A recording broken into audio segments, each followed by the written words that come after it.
Today we're going to be discussing assessment, grades, and feedbacks. And we have a metaphor for you guys. An assessment is like a line of progression of a student's learning. On the line, at a certain point, you have a grade that is given by the teacher on where the student falls in their learning. What the teacher's response to the grade is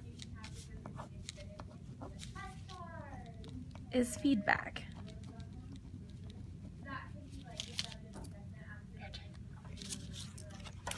So how we can see this better in the classroom is if our assessment, both formative and summative, work together. So if I have bell work that is formative and it can use questions that we learned from the day before, and I take those questions or those styles of questions and I place them in my summative assessment, then I can gauge how well the students do across this line.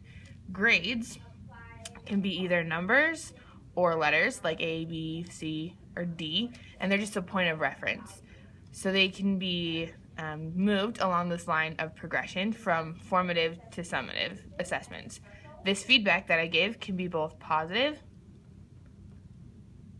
or negative. So negative feedback will signal to a student that they are failing or not doing well, and therefore it can move them back along this line of progression.